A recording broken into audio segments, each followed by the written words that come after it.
back together. Order. Do we have any citizen or public comments? Hearing none, welcome everybody. Consideration of approval. Excuse me, Jim. Did you say earlier you were going to talk to? Okay, thank you. Sorry, Jim. Consideration of approval of the agenda. So moved, Your Honor. Second. Clerk will call the roll. Star. Aye. Yeager. Aye. Friesman. Aye. Malero. Aye. Agenda is approved as submitted. Consideration of approval of the minutes of the February 10, 17, and 22 meetings. Any discussion or questions? So move, Your Honor. Second. Clerk will call the roll. Yeager. Aye. Friesman. Aye. Malero. Aye. Star. The minutes of the February 10 and 17 and 22 meetings are approved. Consideration of approval of the consent calendar. Any questions regarding the consent calendar? So moved. Second. Clerk will call the roll. Friesman. Aye. Malero. Aye. Star. Aye. Yeager. Aye. Consent calendar is approved as submitted. Business of the mayor. We continue to have a couple of vacancies that we've been working our way through. First of all, historic preservation, appointing Christopher Anthony to replace Ryan Kronberg, who moved on. I think everybody knows Christopher Anthony works for Autos. Otto's. Is really very interested as at least a hobby or whatever you might want to call it with his history and so on, and delves into it in quite a great deal of depth. The next, there's an additional person, Jerry Sinwell, to replace Jerry Phillips. This was one of those that we actually got some response to, noting that we had a vacancy. Ms. Sinwell responded and indicated she had a really deep abiding interest in historic preservation, had been working with the museum here in a variety of different ways, had worked with the Salvation Army before that in a different location. So she certainly qualifies very well for that particular slot, and that will complete that particular commission. Park and Rec as well. Chris Eldridge, who's a longtime resident here. I think everybody knows Chris has been very active in the community in a variety of different ways, and comes from a family that's involved with a lot of physical recreation activities and so on. And so I believe she would do very well in that particular the Park and Rec slot. Nicole had moved on to Arizona, I believe. Is that She may have come back, but she's, Nicole Fuller? Yes. There's a different name now. Right. but nevertheless, she's, well, anyhow, she gave up that position when she moved to Arizona. I move the appointments. Second. Any other questions? Clerk will call the roll. Malero. Aye. Star. Aye. Yeager. Aye. Friesman. Aye. The recommendations are approved. Just so to keep you apprised, because of, it's a little difficult, as everybody knows, to hit this exactly perfectly with these appointments, because we, number one, have a gender balance mandate from the state legislators, and we also have, in a number of these commissions, the requirement that the individuals reside within the city. And that is a double requirement that makes it a little difficult. What that is, we on the Broadband Telecommunications Commission, we have one slot that continues open. Either a man or a woman would satisfy that, but they have to be a resident of the Charles City. And we have one position on planning and zoning. And again, in this particular case, we're short a woman to strike a perfect gender balance. I will say this, it's my understanding that we're getting close to a point where there's going to be a pretty extensive review of the zoning ordinance being undertaken. If that's the case, at some point, we may have to bend the gender balance if I can't find anybody, because we don't really want to undertake this with less than a full complement of individuals. So be aware, if you've got anybody in mind, be happy to pursue it. So next up, public hearing on fiscal year 17 budget. Open the hearing. We have an affidavit of publication. Yes, Your Honor. Do we have any written comments or objections? None, Your Honor. Any oral comments or objections? Move we close the hearing. Second. Clerk will call the roll. Starr. Aye. Yeager. Aye. Friesman. Aye. Malero. Aye. Hearing's closed. Consideration of Resolution 08-16 to approve fiscal year 17 budget and certification of same to county auditor. Discussion. Well, as we talked about this year, for fiscal year 17 budget, we had valuations that were essentially the same, if not a little bit lower than they were the year before. And even though we've had growth, that growth was offset by the new, some of the new rollbacks that we were seeing come into play. Now, granted, the city is being compensated by the state with the backfill for the commercial and industrial portion of the rollback, as this year we're down to the 90% rollback. But there is no backfill for the multi-residential rollback, and that's for any building that, or any dwelling that's 3 units or larger, got rolled back from 100% to 86.25% this year. So we had that decrease to work with. With that being said, we did make some cuts in some areas, but generally speaking, I think we funded a very strong budget for various projects and things. We're looking at a levy rate of $16.03743, which is approximately 20 cents higher than the current year.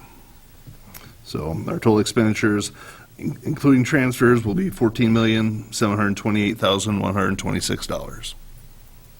We recommend approval of this budget. Questions, discussion?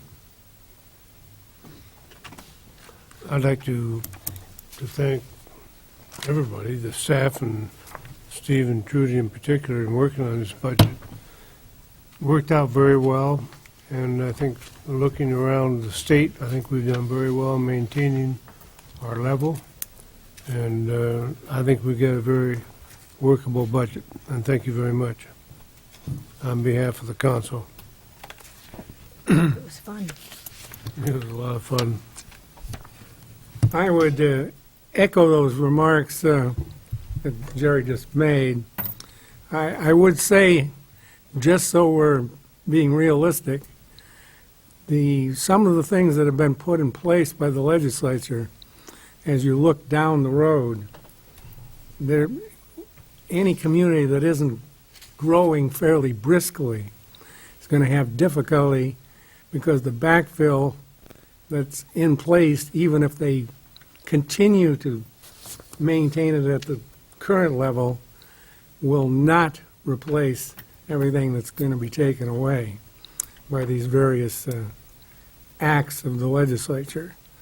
And so everybody needs to understand that one way or another, we're going to have to deal with that on an ongoing basis.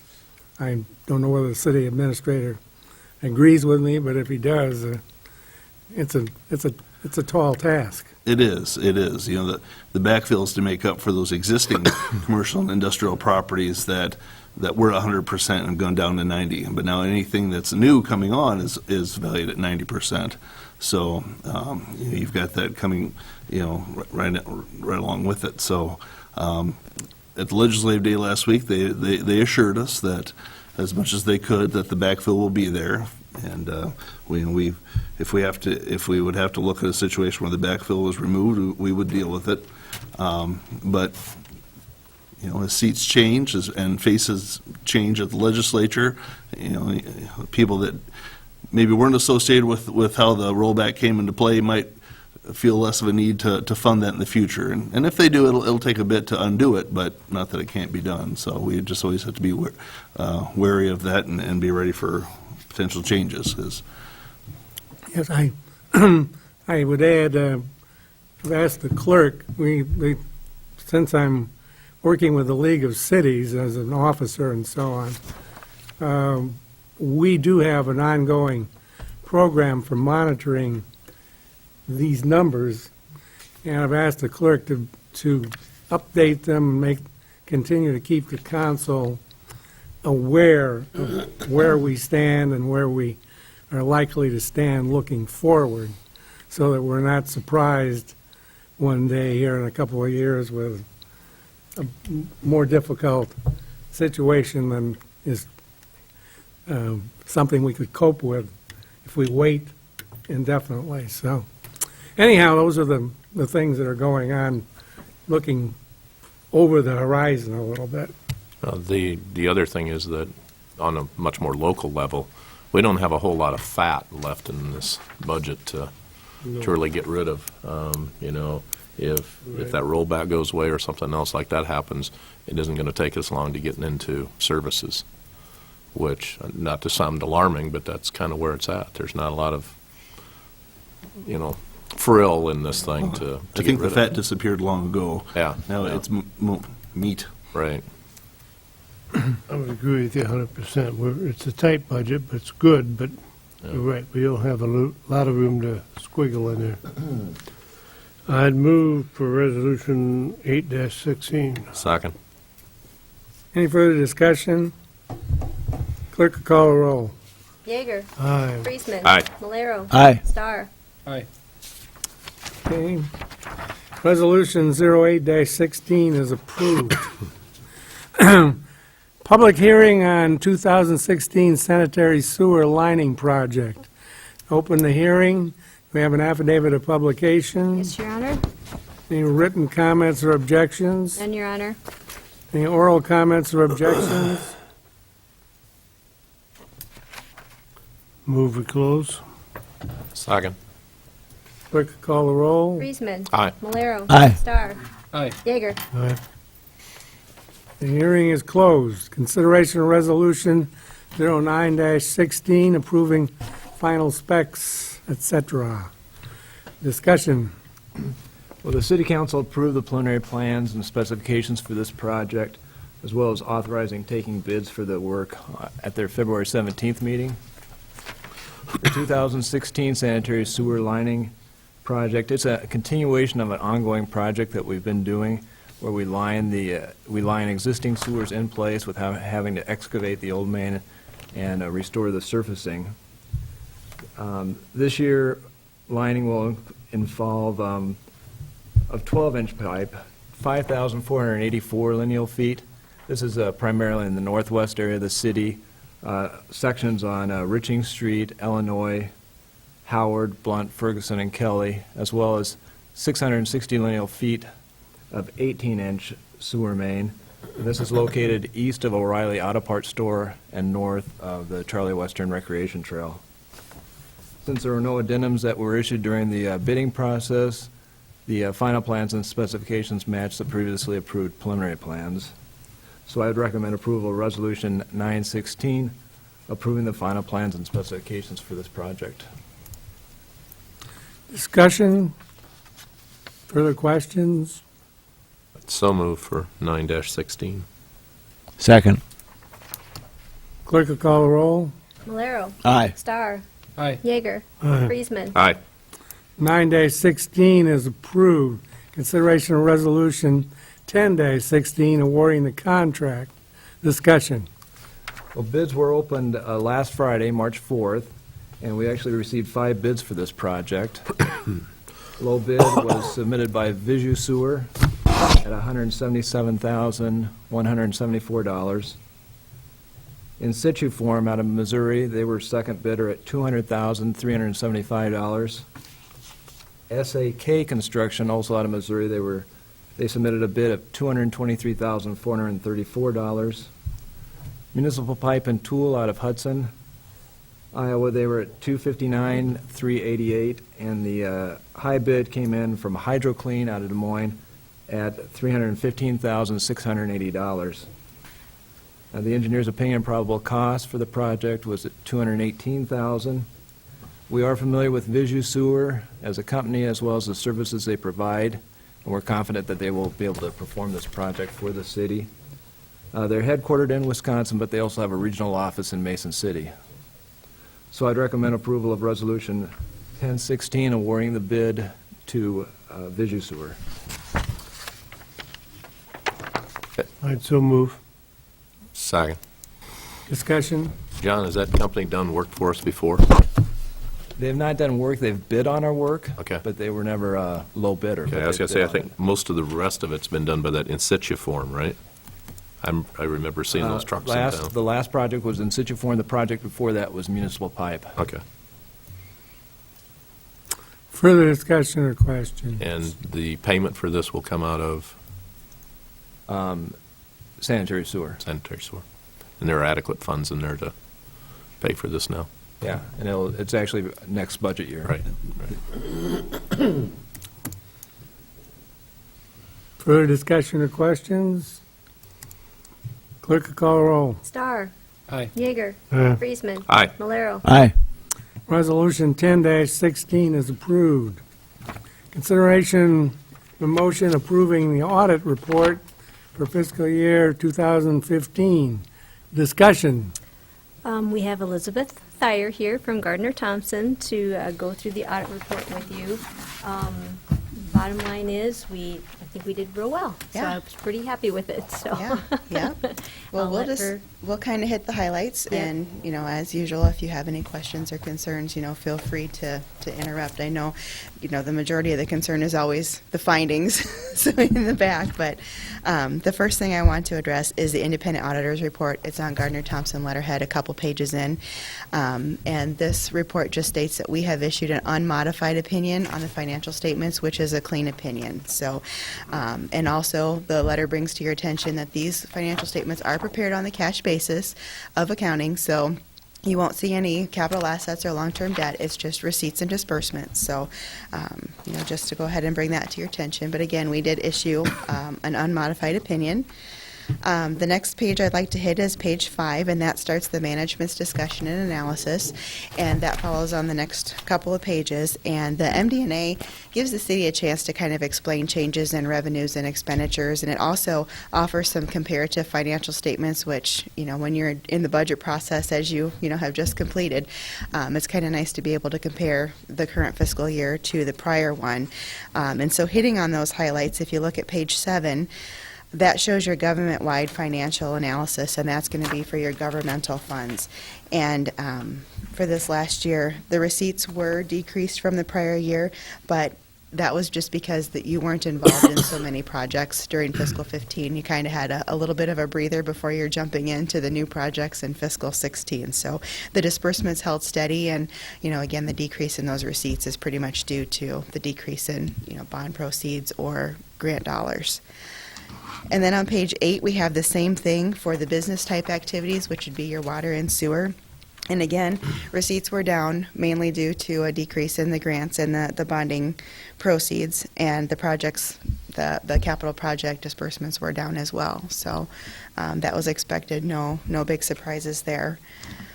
On page 9, we talk about the debt limit and the debt administration, and I know that's always a concern for the council is, what's our debt limit and how are we sitting? And this year, your debt limit was at 18 million, and you were sitting at about 28% of your debt limit. You had 5,252,000 in applicable debt that goes against that debt limit. So again, you're sitting at June 30, 2015 at about 28% of that debt limit.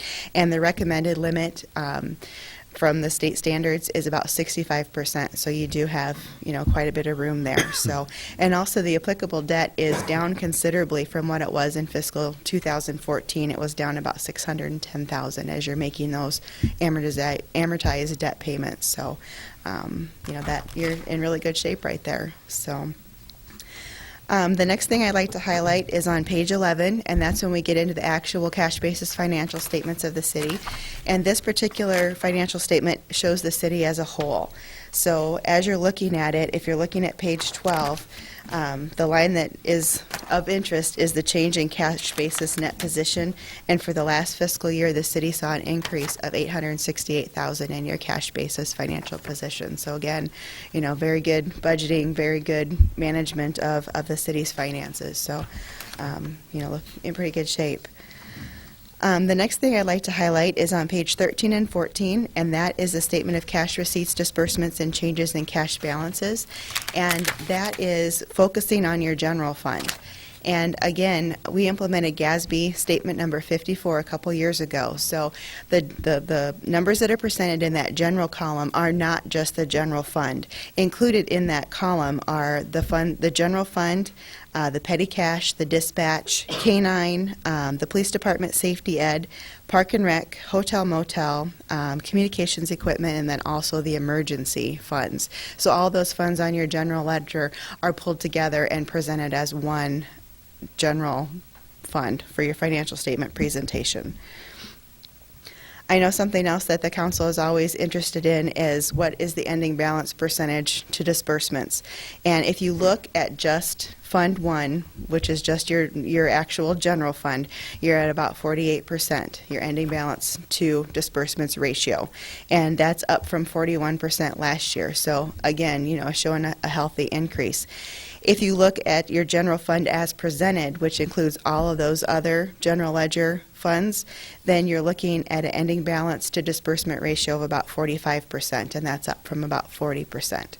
Now, going through the budget process, it's kind of an interesting situation because the recommended percentage or the recommended ratio is between 25 and 50%. So you fall right in where you need to be. So, and as you discussed during your budget process, not knowing what's going to happen with the rollbacks and everything in the future, you're looking at a very healthy fund balance to face those possible uncertainties. So you should feel pretty comfortable with that. Any questions or concerns so far? Is it better to try and work down to closer to that 25%, or is that kind of an unrealistic goal? That's something that councils wrestle with, and some councils, they want to stay right around that 25%. That's where their comfort level is.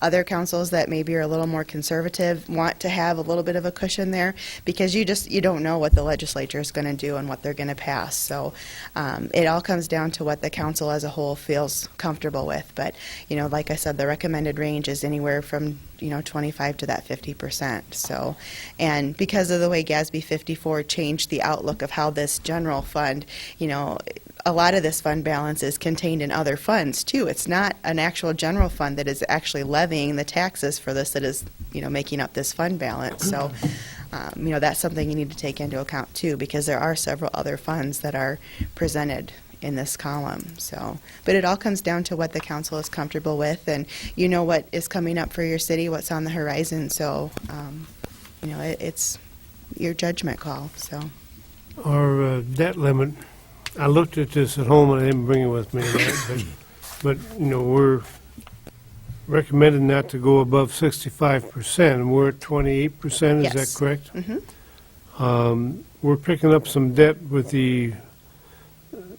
engine, the fire engine we're going to be buying this month, so we're well within within our, Yeah. below our limits on our debt doing that. Right, because right now the debt limit, if you take, the 5% of the 100% valuation, you have up to $18 million as the total debt limit. So if you take that 18 million times 65%, that's the maximum that And we're at 28%. you're at 28%. Thank you. Yep. Okay, so we'll go ahead and we'll jump to page 40 of the audit report, and that is our budgetary comparison schedule of receipts and disbursements. And this just lays out the budget process, your original budget, your final budget, and then it compares the actual receipts and disbursements to what had been budgeted. And everything was pretty much in line, no red flags. I will point out that on the intergovernmental column or line for the receipts, it does show that there was a negative variance of $390,000, and that might seem like a big number, but normally that is to do with grants and the timing and how projects progress. So even though that looks like a big number and a big negative, where there's a lot of difference there, where you were planning on $2.4 million and you only received a little over $2 million. Again, a lot of that is due to the timing and the slow turnaround from the state to receive those dollars too. So on the disbursement side, we didn't have any budget over expenditures at the end of the fiscal year, so that was in pretty good shape as well. The next thing I want to call attention to is on page 43. We got to add a couple new schedules this year with the statement GASB number 68, which they issued in regards to IPERS. Luckily, you are a cash basis city, so you did not have to record a large liability because you don't have a balance sheet or a statement of net position. Our accrual basis cities and counties are having to record a large liability to record their proportionate share of the IPERS pension liability. Because you're cash basis, we're just disclosing what your proportionate liability is, and we have to do that for both IPERS and the municipal fire and police retirement systems. So again, you have a very little percentage as far as the proportionate share, so we just required to disclose that proportionate share. And then on the next page, page 44, that just details out, that's also required by GASB statement number 68, requires 10 years of history as far as what your IPERS contribution requirements were and what your actual IPERS contribution was. And a big thanks to Marcia and Trudy, who dug through all of the records to get us 10 years, because with this change in software that you had a couple years ago, it was difficult It was to interesting, compile all yes. that information. So a big thank you for them. All right. I think we'll go ahead and skip back to the schedule of findings and question costs now, and that's on page 68.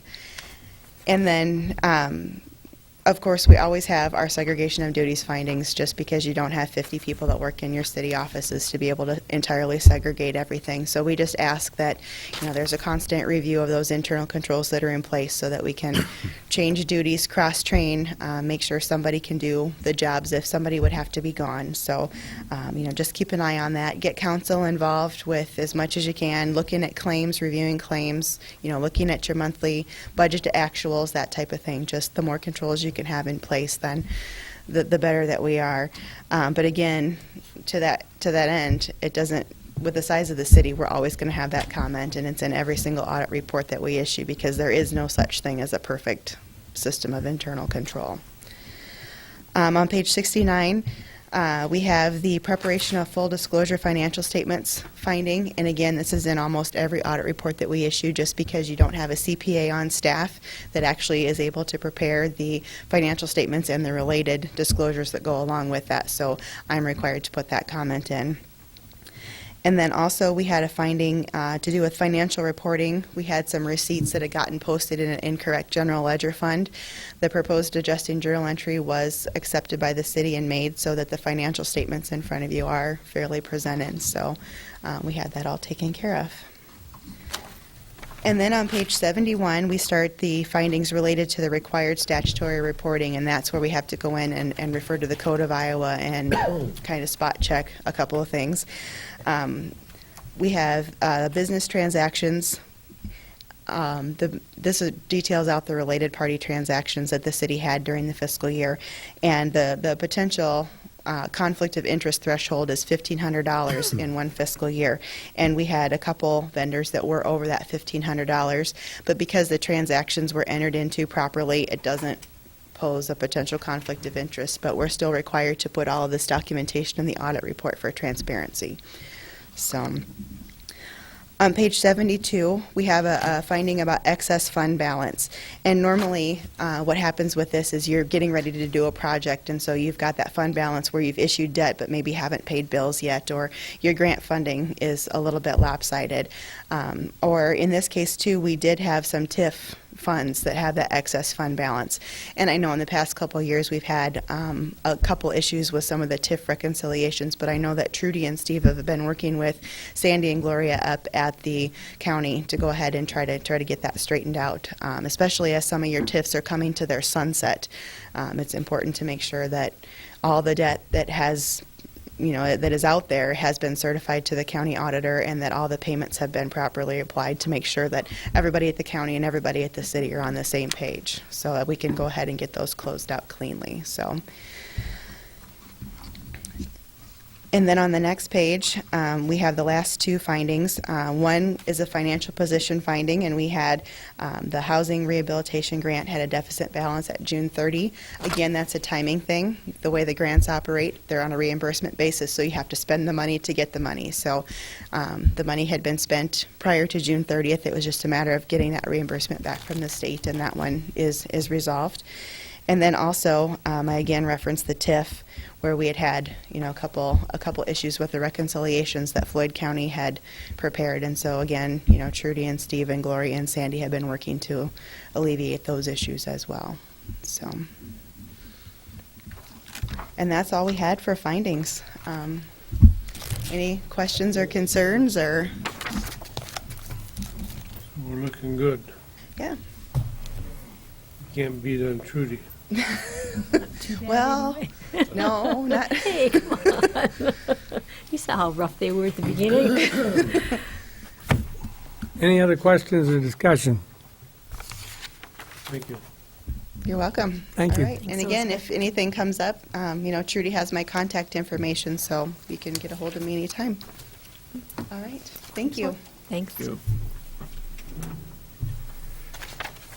there a motion on the audit? So moved, Your Honor. Second. Clerk will call the roll. Yeager. Aye. Friesman. Aye. Malero. Aye. Starr. Aye. The audit for fiscal year 2015 is approved.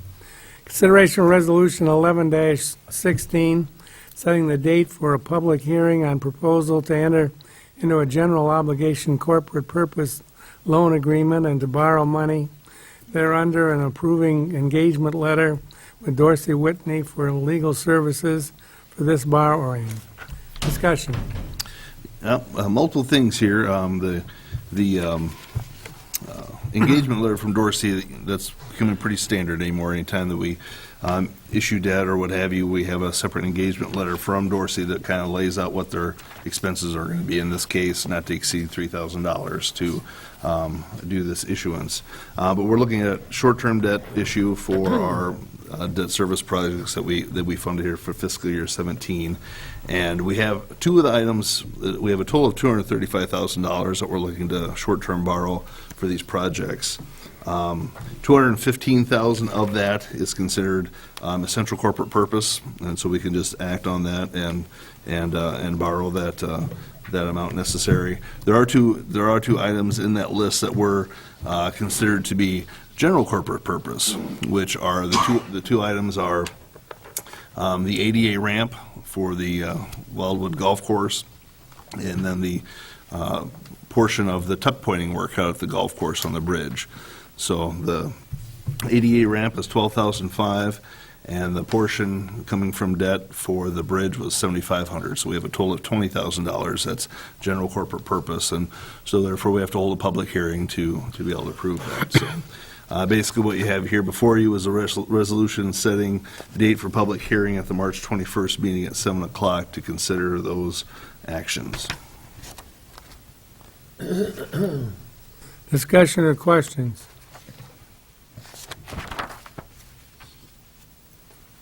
So moved for Resolution 11-16. Second. Clerk will call the roll. Friesman. Aye. Malero. Aye. Star. Aye. Yeager. Aye. Resolution 11-16 is approved. Consideration of Resolution 12-16, approving purchase of door locks for public housing units. Discussion. And we talked about this last week at our workshop, and Heidi was unable to attend, and thankfully she's here tonight. She can answer our questions, but I know we just had some general questions on the doorknobs there, so Heidi? take it away. Hi. As he said, the doorknobs are up for purchase for the terraces. I don't really know what you had talked about at the planning session at all, but basically the reason that we're looking at purchasing this many doorknobs is over the years, the doorknobs that are at the terraces and Morningside Apartments have been mismatched, just replaced, with all different brands and varieties, and a lot of them don't work properly. They're worn, and we're trying to update the properties and make sure that we are compliant. That is something that HUD, when they come and do their inspections, they test the doorknobs and make sure that they're all working, and if they're designed to lock, that they lock properly. So we just want to make sure that we're in a good place with that. I did not realize how many knobs we actually had until I started counting them, and we need about 625 to cover that. The knob that we chose is a medium range, or, middle of the road knob, to make sure that it will stand up to the wear and tear that it'll get. And it's also an ADA compliant lever handle with the ones that are designed to lock that would go on the bedroom and bathroom doors. I have a push lock to lock, so they're compliant. The other reason we had chose that particular style is the renovations that are ongoing right now at the North Cedar Terrace. That's the knobs that have gone into those units, and we want to make sure that every knob in every unit is exactly the same, so we have interchangeable parts and just a lot easier to maintain overall. We went out and got quotes from 4 different retailers, and the low quote was from Ace Hardware here in Charles City of $16,205. The Housing Board did review all of the different quotes, and they have recommended approval of that. And it was a particular brand that we spec'd out, wasn't it? Yes, it Didn't you say? was. I And know that was a just, question. yeah, and that was just to make sure that we have uniform locks. Discussion and questions. Are you allowed to buy any extra ones so you have parts? I did. Yeah, the 625, I think I put 7 additional knobs in there, just to make sure that we're not having to do this in another 20 years, so we have a few on hand. Or even go 30 years before you have to do it again. That'd be nice if we went even farther. Some of those knobs are original to South Cedar Terrace from the 60s. Seriously? Wow. Yeah. You've got money in your budget to take care of all of this. Yeah, we're going to be utilizing the capital housing funds. Further questions or discussion? So moved, Your Honor. Second. Clerk will call the roll. Malero. Aye. Star. Aye. Yeager. Friesman. Aye. Resolution 12-16 is approved. Consideration of resolutions 13-16, approving amendment for contract with Wagner Weininger for housing railing project. Discussion. Okay, this project is hopefully the last project in the current projects that we've been working on. I just looked before I came up here, and we initially signed the first contract with Wagner Weininger in October of 2014 to help us plan for these projects. And just the quick history is that the project, there was 3 different projects that were rolled up into one project, and we did not get any bids at all. So we broke them down into 3 smaller, more manageable projects. And we did have an amendment to the original contract of $28,000 of $4,860 to the original contract. But since then, we've had to go out and rebid multiple times for these projects, which requires a lot of extra work to get the specifications changed and the documentation and everything that they need to go out and rebid, and multiple trips over to Charles City. So at this point, they're kind of operating in a deficit. And so they've requested additional funds to help us get through to the end of the upcoming project, which is the handrail project. That this will be the third bidding for that project. At this point, we're anticipating at least 3 people to bid. We have 5 companies that have taken out plans, so we're hopeful that this is going to be it, and then we can just finish this and put it away. We've worked with Wagner and Weiniger on multiple projects in the past, and they've, always done, good by us and have handled everything well. I know there was some concern about the structure of the amendment. And I asked him to go back, and he has restructured it. You should have in your packet, he's broken it down by the different phases and just an hourly per,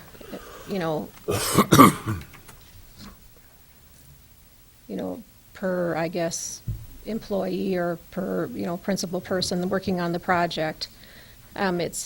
This is kind of like the worst case scenario. He doesn't anticipate it going beyond that. The total estimated cost is $7,345. This project is a lot more complex than the other projects because it involves a lot of elevations and things like that to make sure that the handrails are installed properly. So there'll be a lot more site visits and a lot more oversight of the contractor. So they anticipate a lot of hours here on site. Further questions or discussion? Originally, when this thing was bid, wasn't it because they were like 3 small projects to try and bid them all together to hopefully get more people interested in it, if I remember right? And then that didn't work. We didn't get any bids, so then we started breaking them apart to get, Right. Mm-hmm. to get bids, so. Mm-hmm. And I think when the second time we bid this project, the timing wasn't right. As far as the time of year, a lot of the contractors already had their full year, booked, and they just didn't have time to take on a project, especially the smaller contractors that generally bid on a lot of our projects. It's a lot of work for them to do. I guess I wish that Wagner would have kind of thought about that when they suggested we bid it at that time, but I guess we got to live and learn. And Yeah, well, it would have been nice to have this done, Sure, I understand that. yeah. because we're about a year farther into it than we planned, so. Further discussion or questions? So moved, Your Honor. Second. Clerk, call the roll. Star. Aye. Yeager. Yeah. Friesman. Aye. Malero. Aye. Resolution 13-16 is approved. Consideration of Resolution 14-16, approving agreement for site monitoring and maintenance activities for Shaw Avenue with GHD Consultants for 2016. Discussion.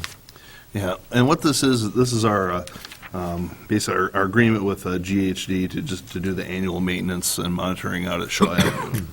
Historically, with Conestoga Rover, we didn't have any type of agreement. We just asked them kind of generally how much it was going to be for each year, and they'd give us an estimate. We'd go along according to that. Well, this last year, when the EPA came in with their 5-year review, there was additional work and whatnot that had to be done to collect information. So that's the change order that we had in November that we approved. That was for the calendar year 2015 work. This is for the calendar year 2016, which we're beginning to ramp up here with spring coming. So I chose to put this on the agenda tonight prior to having it, or without having it on a workshop, just for the fact that this is our standard operating work that we do for review and maintenance. Zoetis shares in this expense 50/50. They've approved their portion of this, so I was hoping that we could go ahead and do the same. And then just on a side note there, I mentioned about some of the 5-year EPA work. I've been working with Zoetis as they've bid that project out, so we'll have more information on that moving forward. But this is solely for the annual ongoing monitoring and maintenance work that's done out there. And it's right in line with what we typically anticipate, where The total is a little over 31,000, so our share of that will be 15,800 specifically. So I know historically we've budgeted around $15,000 to $20,000 for the monitoring work. We did talk about this during the budget process, Steve, but was there something else that was coming up? I can't remember all the particulars about this now. Yeah, if you recall, in November, we approved two things. We approved the change order for the 2015 monitoring and maintenance.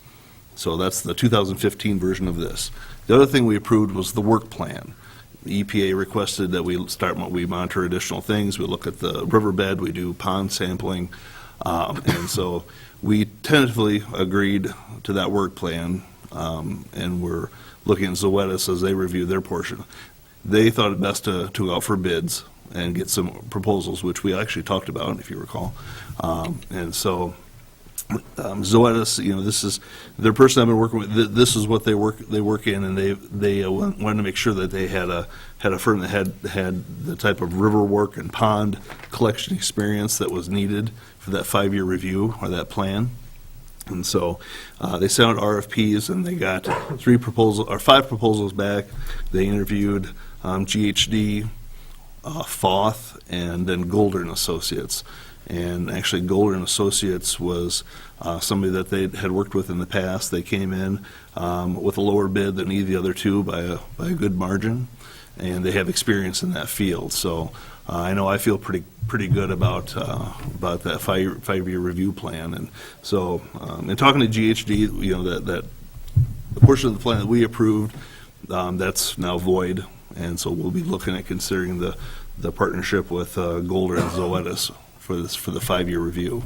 And so that'll be a project that happens over the course of this calendar year as well, which is different than this, where this is, we're monitoring the existing wells that we have out there, and the other one is checking further into some of the sampling that the EPA has required.